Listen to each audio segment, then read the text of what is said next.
I'm getting into age these days.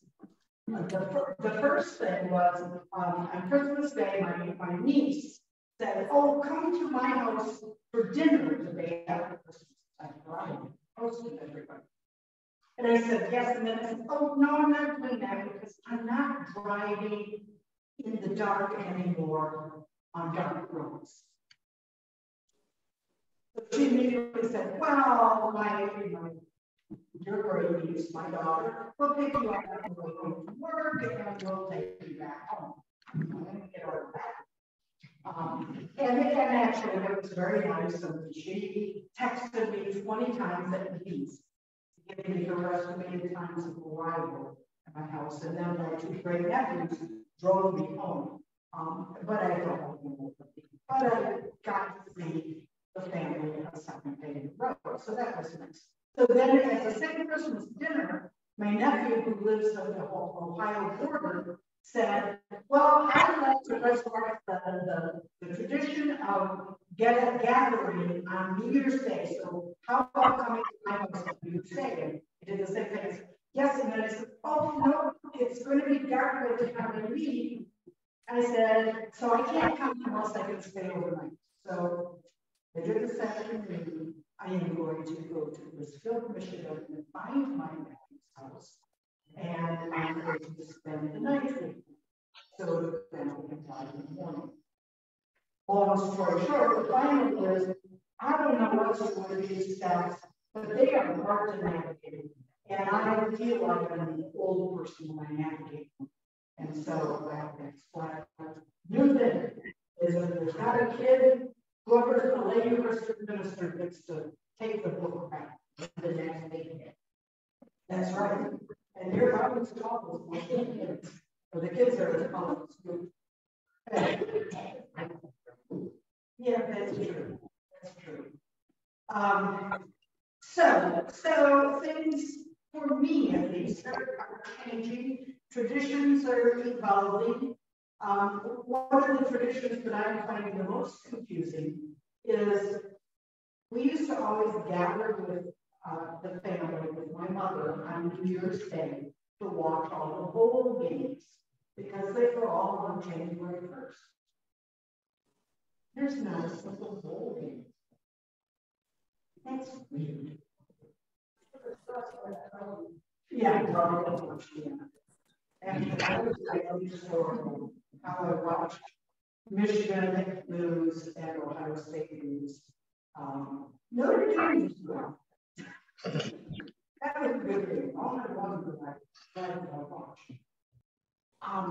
But it got me thinking, and as I was saying, I've never, to my knowledge, celebrated a holy name of Jesus before, and so I'm kind of confused. And, I picked up a croissant on my way into the church because Burger King was closed. And then I looked at my gas and I realized I have enough gas in the tank to get to my nephew's, but not get home.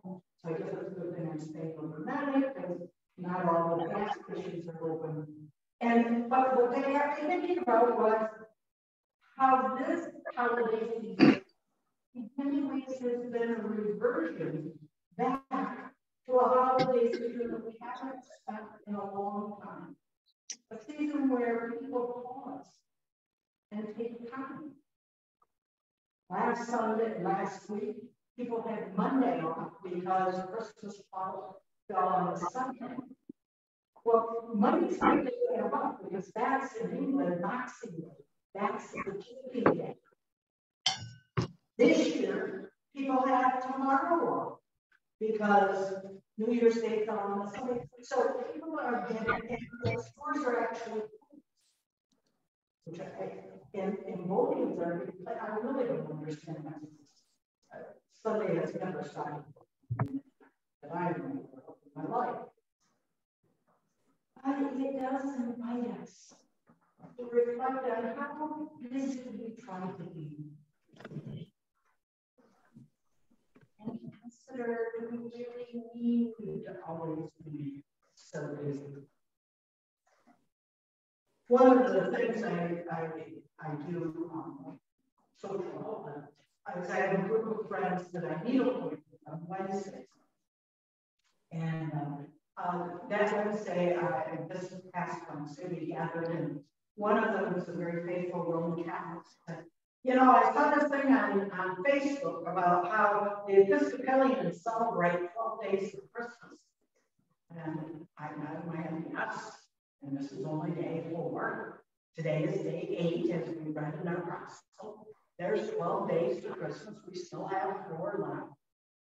And then I noticed on Facebook there's some Episcopalian group that was posting a different Christmas hymn for every day of Christmas.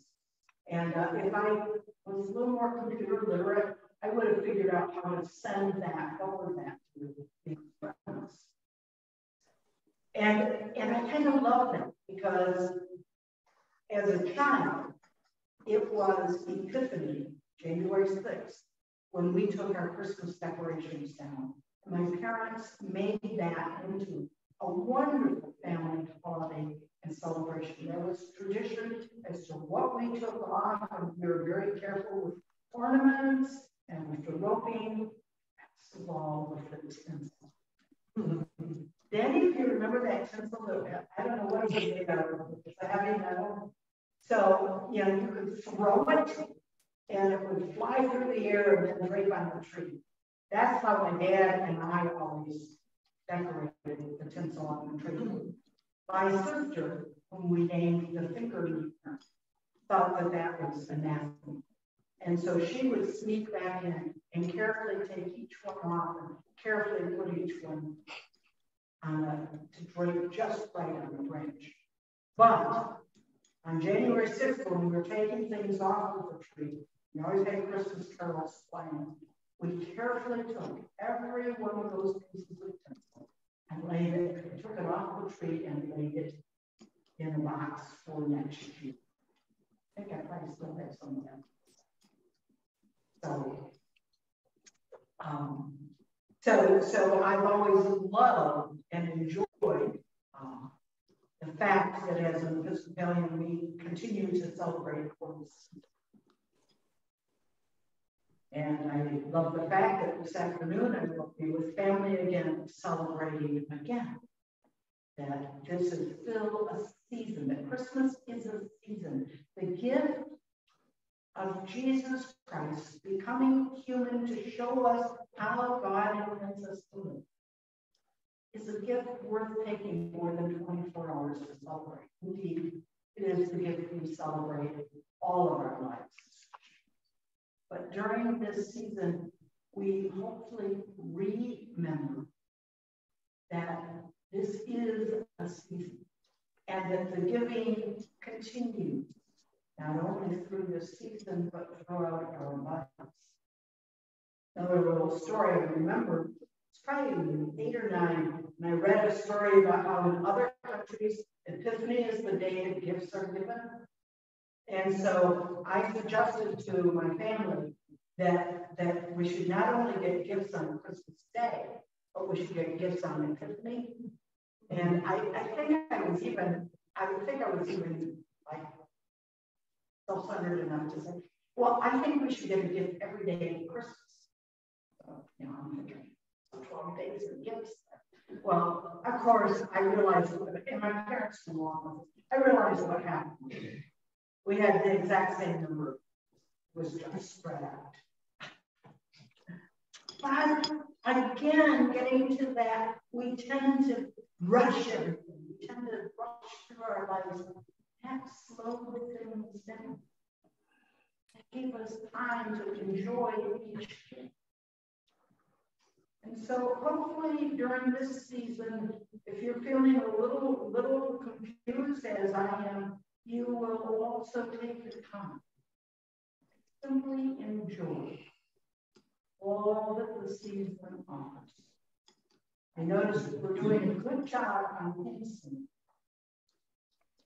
But one of the things that occurs to me is how fewer and fewer people are aware of the Christmas carols, oh, I saw mommy kissing Santa. They all know that.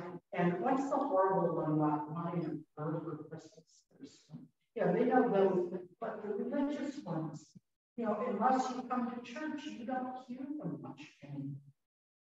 And so for us, taking all of these days and enjoying the hymns and singing them, even though everybody else is throwing their Christmas tree out, it's kind of fun, isn't it? You know, we're still celebrating.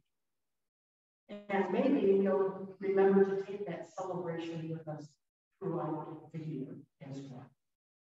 So today we thank God for not only the holy name of Jesus, but most of all, the Jesus in our lives, showing us how God intends for us.